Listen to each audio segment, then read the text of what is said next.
All right. So, Rajasthan Royals, contrary to what our score predictions were, have put on a brilliant show with 193 for 4, led from the front by their captain. And I know a lot of people's favourite, Sanju Samson. 82 brilliant runs, 6 sixes in his knock and 3 fours. And let us not forget a very vital 43 from Riyan Parag. Who's given a reprieve. Yes, was given a reprieve, but 43 and 82, the partnership that these two shared, and another very good cameo from Dhruv Jurel has ensured that Rajasthan Royals have ended on 193 for 4. Plenty of work to be done for the Lucknow Super Giants, not helped by some rather, you may say, inconsistent bowling. Yash Thakur felt the brunt of it. He was really looking not in good form. Mohsin hit and miss, yes. And also, if you look at it, Riyan Parag, what a very poor effort from, I think it was Padikkal who dropped him. No, it was Mohsin who dropped him. Okay. And then there was a chance that fell right at the end, and at that time around was Padikkal, but much difficult chance, I would say. Yes. In case of Riyan Parag, I remember it was a googly that he didn't pick. It was Bishnoi who was the bowler. Yep. Mohsin, while he was in the ring, he could not, gauge where the ball was, what speed it was coming at. In fact, that ball went up in the air and was in the air for quite some time. Even then, he couldn't even get a hand to it. Of course. So, Sanju Samson continues his epic run. I mean, 3, 4, 6 sixes. I mean, all the sixes that he hit. One shot that stands out for me is that one that he hit of Mohsin last over. I mean, inside out, the power that he generated just sailed through, and he used the crease also very well. Going back to the short ball that they tried to employ to him, but he went back, carted it over for a 6. And then if you look at it, Riyan Parag, I mean, let us make no mistake about continuing from that form that he had in the S-Mat.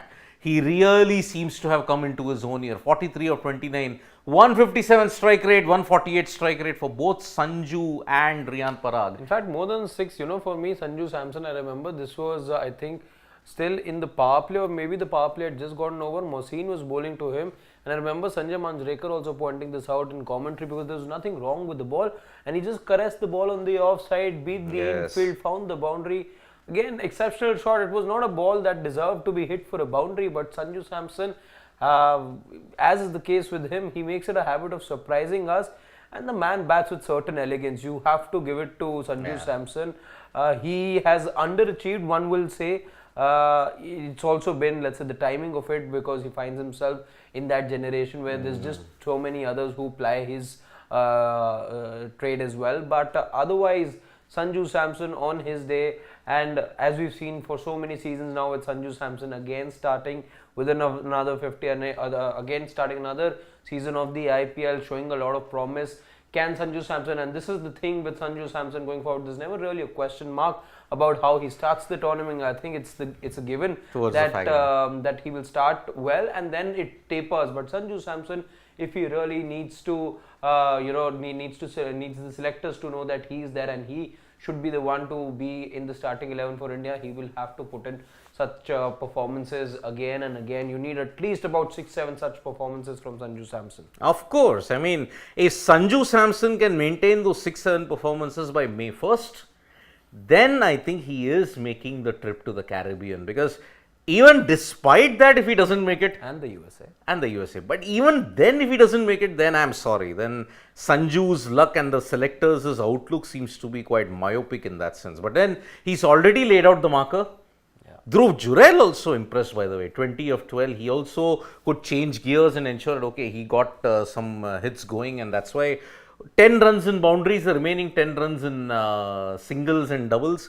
So, 2 runs, 10 balls, remaining 10 runs, 10 balls. So, that's why good on Dhruv Jurel. So, amongst the players who already got it, we are only awaiting what KL Rahul does now, because now this puts pressure on KL. And very interesting now as to who their substitute will be. I'll be very interested, because they've played with 3 foreigners, right? So, I think it will be Nandre Berger then who could be then their substitute. So, they've played with Butler, they've played with Hetmeyer, and then Trent Bolt is the other. You'll have to sub in a Hetmeyer. You will sub out. You have to sub out. And I think Nandre Berger will then be your choice. But 2 left arm seamers, or maybe I don't know if they want to go ahead and have just 3 foreigners. Because if you look at the LSG batting lineup, who are your two left-handers there? There's Quinton, there is Nicholas. Yeah. So that is why, in order to maybe tackle them with the angle and all, maybe they will want to ensure that okay, a left-hander is quite ideal in that sense. Because an Ashwin is that off spinner, he can take the ball away. But apart from that, who's the other? That is the major question that we have on everyone's mind at this point. So yes, maybe you may be right. They'll only go into 3 foreigners, and they are happy with the team composition that Because they have. they do have 5 bowlers at the moment. And I think Jurel will be their 6th. Parag. Parag will be their 6th. So they've got Ashwin, they've got Sandeep Sharma, Avesh, Trent Bolt, Yuzi Chahal. These 5 bowlers, you have everyone bowl 4, and maybe a couple of them can bowl a couple of overs less, maybe 1 over less, and then Ryan Parag can chip in with those couple of overs. Don't know what the plan over here is.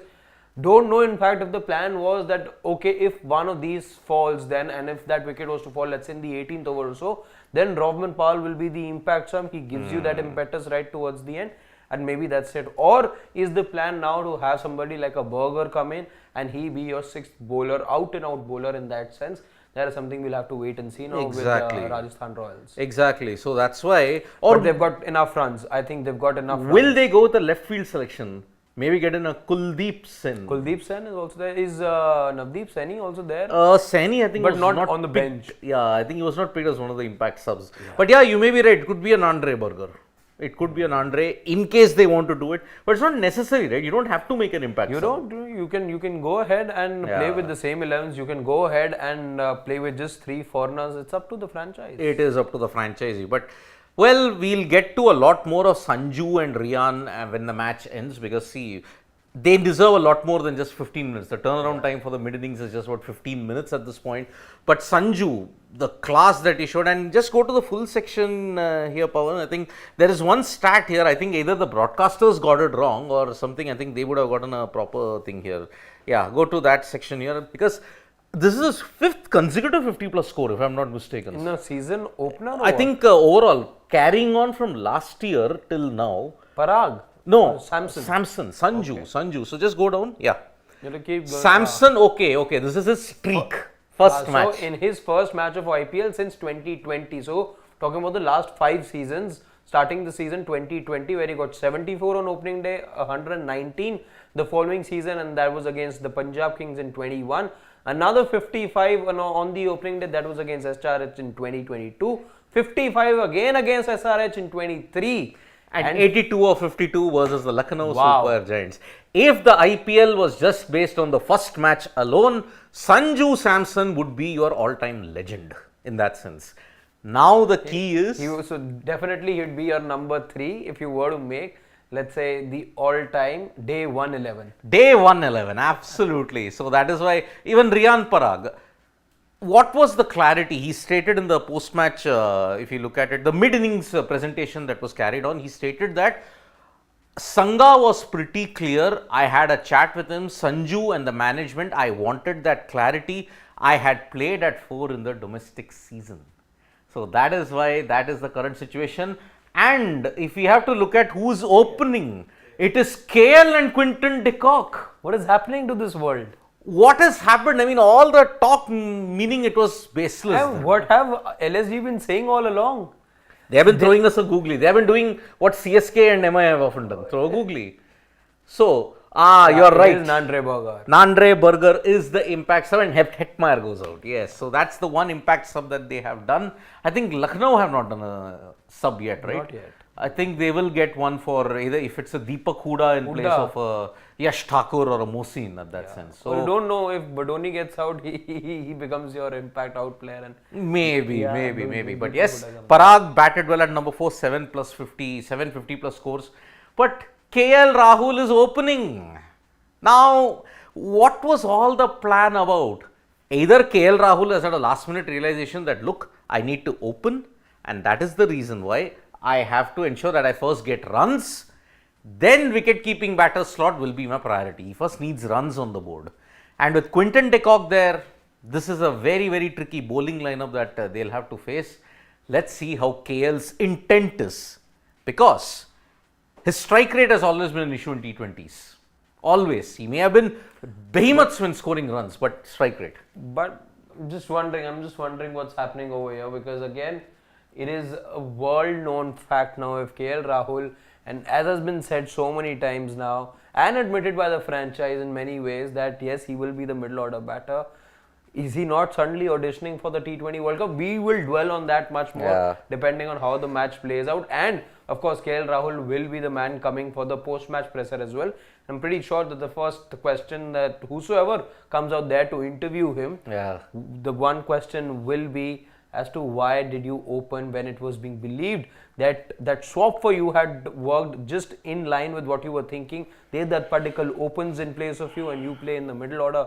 What caused the change in mindset? I really, and remember, he was not supposed to keep, but he kept. He kept as well. This was Quinton de Kock. We didn't say that he's not going to keep. Quinton de Kock on air had said that I'll be donning the gloves. I don't know why KL is not keeping for the first I don't know the few reason. games. He said he doesn't know the reason. Maybe he's had a sudden change of heart. Oh, and what a shot from Quinton. Well, he loves fishing, but then he went fishing for that and got a boundary. Low full toss from Bolt, and de Kock drills it down the ground. So, do you think they are chasing it down, Rajasthan, or do you think Lucknow can? Lucknow are chasing it down, or do you think RR have enough on the board? I think RR have enough on the board. RR have enough on the board. Do you think KL is getting a big knock? He is used to when he opens, so maybe yes. Okay, I think KL is getting a knock. A good knock, that is, but I don't think LSG might win. Then that will again draw the confusion. How do you judge KL Rahul's knock? So, in that sense, let's see how that happens. So, we'll be back for the match end. Plenty to talk about in the match end. KL Rahul's position, what will he say, and all that. We'll all be doing that. So, join us for the match end, and we'll also be building up for the second game, which is Gujarat Titans versus the Mumbai Indians at the Narendra Modi Stadium. The newest derby in IPL. Yup, home away from home derby. Bye bye.